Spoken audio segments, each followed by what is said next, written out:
बिल्कुल चला आप में आपका समाहित होना बिना टाइटल के कैसा लगता है? जाए। मैंने अपने आप को ढूंढा। सिर्फ माँ की ही बात क्यों की जाती है, पिता क्यों पीछे रह जाते हैं? एक बाप हमेशा अपने बच्चों पे एहसान करता है। शायद आपको मेरी काबिलियत पर शक है। मुझे तुम्हारी काबिलियत पर शक होता तो मैं तुम्हें विदेश पढ़ने के लिए भेजता। तुम्हारी काबिलियत पर अगर मुझे शक होता तो मैं तुम्हारे लिए ये लाइफस्टाइल बनाता। मैंने तुम्हारे लिए ये किया, मैंने तुम्हारे लिए वो किया, लेकिन आफ्टर रिटायरमेंट मुझे समझ आया कि मुझे उससे माफी मांग लेनी चाहिए। मैंने मांगी। मैंने कहा बेटा हालात थे ऐसे कि मुझे पीटना। तो मैं आज भी कहती हूँ इस प्लेटफॉर्म पे, मैंने अगर किसी बच्चे को दिल से कभी नहीं मारा, चाहे स्कूल का हो चाहे मेरे घर का। कभी हालात ऐसे हो जाते हैं कि आप मजबूर हो जाते हो वो एडजस्ट, उसके लिए मैं आज भी माफ़ी मांगती हूँ। रिटायरमेंट एक दिन ऐसा आ जाता है कि जब आपके पास कुछ नहीं होता करने, कुछ भी नहीं। रिटायरमेंट को आप कैसे आंकती है मैम कि ये आराम का समय है, ये असली काम का समय है? क्योंकि बीजे का नाम ही सोल्यूशन, क्योंकि बीजे का नाम ही सोल्यूशन। आपको शोकेस में बंद ना कर दें लोग कि ये भी हुआ करती थी, बीजे नाम की एक महिला थी। आप मानती हैं एस्ट्रोलॉजी? मेरे मानने का नजरिया एक अलग है। वो जो चीज़ कहते हैं ना कि ये नहीं हो सकती, मैं वही करती हूँ।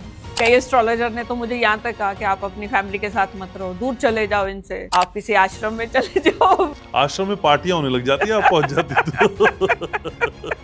मॉर्निंग में उठते लोग भगवान का नाम लेते, मैं पहले आईपैड खोलती हूँ, रात वाले गेम से जुड़ गई होंगी, पहले खेल लो। उस रिटायरमेंट की प्लानिंग या उसके बाद की प्लानिंग हमको पहले से कर लेनी चाहिए अगर डिप्रेशन से बचना है। 1 महीना रिटायरमेंट के बाद आपके धुएं निकल जाते हैं, आप करें क्या? रिटायरमेंट कोई आदमी होता तो आप उससे क्या सवाल पूछते? कैसे चल रही है भाई? लेकिन कई बार हम अपनी ठसक को छोड़ने के लिए तैयार नहीं होते हैं।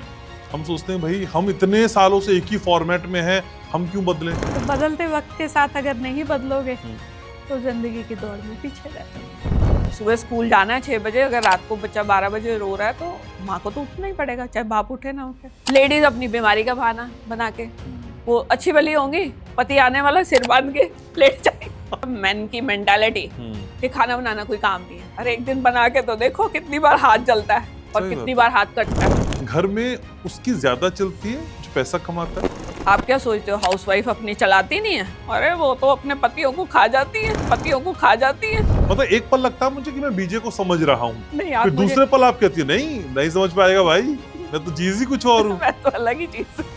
कौन है ये जिसने दोबारा मुड़ के मुझे नहीं देखा? मैं सुबह उठती हूँ ना, मैं कहती हूँ कुदरत तेरा थैंक्स है, एक दिन और जीने को दे दिया। उसमें हीरोइन कौन होगी जो आपका कैरेक्टर प्ले करेगी? हीरोइन तो मैं ही हूँ। सीता और गीता मैं आज भी देख लेती हूँ। आप गीता ही हैं। काय को इतना भंकस करती है? चल बाहर। है अपना दिल तो आवारा, न जाने किस पे आएगा। तो ये आवारा दिल अगर एक बार फिर से किसी पे आना चाहे तो कौन होगा वो खुशनसीब? My self. कि मैं अपने आप से बहुत प्यार करता हूँ, बहुत। मैं अपनी फेवरेट हूँ। रिटायरमेंट का बड़ा सबक आपको क्या मिला? अपने अंदर बदलने की आदत डाल।